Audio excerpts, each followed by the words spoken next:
Hey everyone. Ty once again, and the dang DVDs fell out. But well, today I'm going to be reviewing the set for the Universal Monsters that Eric Vierthaler got me. Thank you. Going to be reviewing the set he got me. I finally got a chance to see them all. Sorry for the lack of videos. Been kind of trying to focus, on myself in some ways, and but hopefully things will get better here and everything. But we're gonna discuss the Frankenstein. This has all the movies. Great special features on this disc. I was actually very impressed.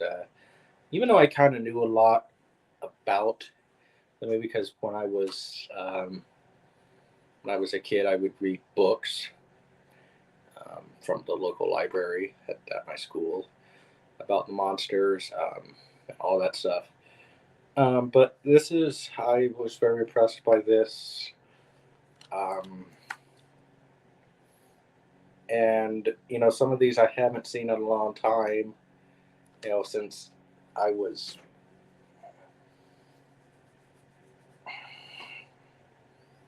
at least in elementary school, we're talking. So, but yeah, we are,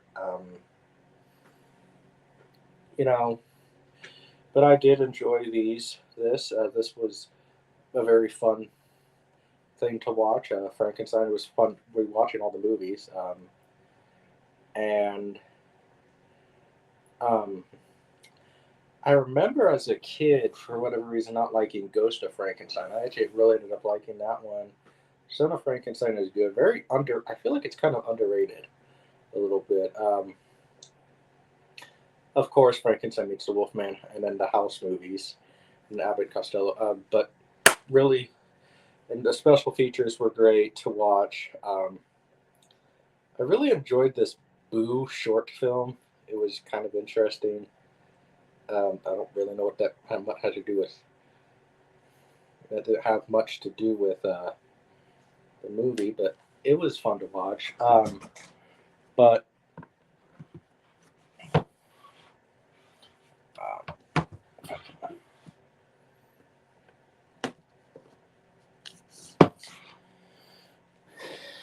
but Dracula, Bela Lugosi has always been one of my favorite actors, and especially the Dracula movies. Um, but Dracula, 1931, great movie. I really enjoy it. I really miss that style of gothic horror. And I'm not even the biggest horror fan, but I do like these type of horror movies. These are my horror movies that I really like. I do like Jason and everything, but like I don't seek out a lot of slashers, I guess. Um, Dracula's Daughter is very, very underrated. Um,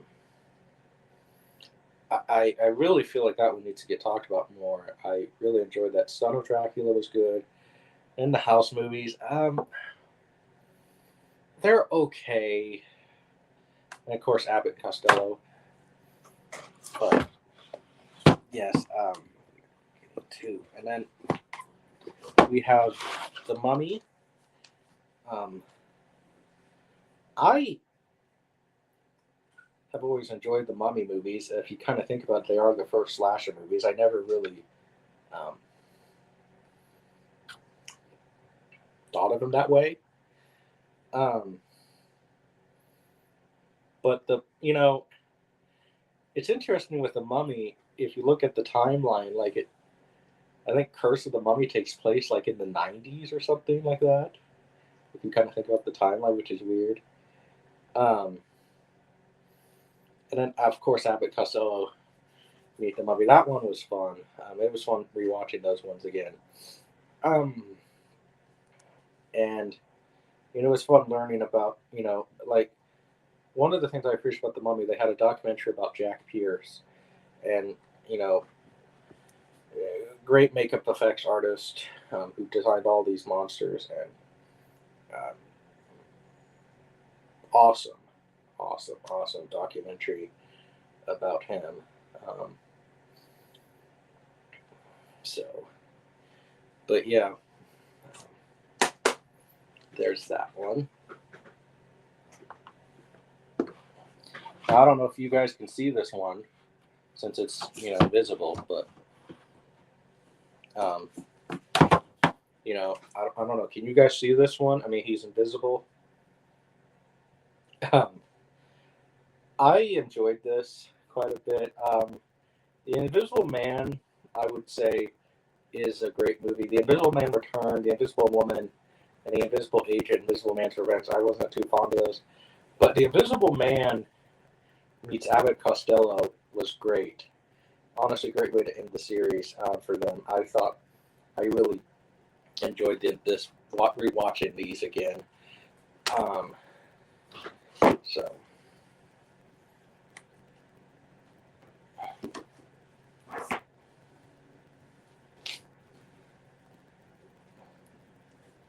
Next up, we have the Wolfman.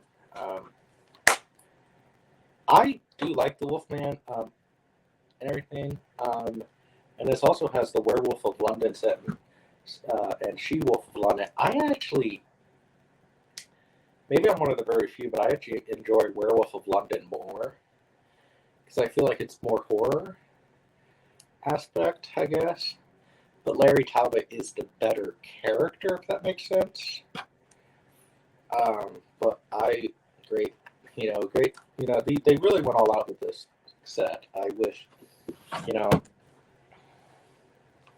here. So,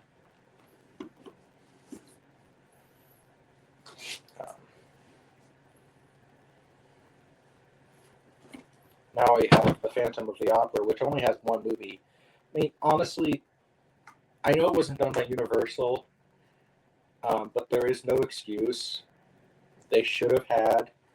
Um, they should have had the 1925 version because it's public domain. It's free for Universal to use. I understand it was done by MGM, but I really enjoyed watching this again. They talked about they had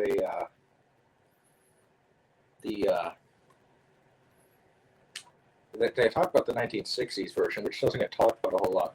I wish they would have had that, honestly, but this is the classic Universal monsters. But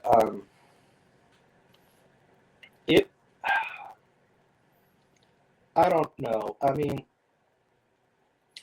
this movie gets talked about a whole lot, and not for the best of reasons. I do like it, but I do agree, and it was I have to do it. But one of the things I did not like is they had they showed the classic opera set, and one of the reasons I get it. I believe me, business and everything else, but there was no excuse for Universal to tear down that set. I mean, you're telling me that they couldn't buy land near the Universal set for the Harry Potter set? I call baloney. You know, you destroy history. So, and it was the oldest movie set, full of grandeur and everything, and you destroyed it for Harry Potter. Hey, I actually do like Harry Potter, but you couldn't have bought land near the Universal lot for Harry Potter. I mean, you're Universal. So just sit there and say, hey, we're going to be building here. Write the people a check who live there. I mean, you. Creature from the Black Lagoon. I do like the Creature from Black Lagoon. The Revenge of the Creature is good. I did not. And I honestly was not much of a fan of Creature Among Us. It just didn't have the thing that you're looking for, I guess.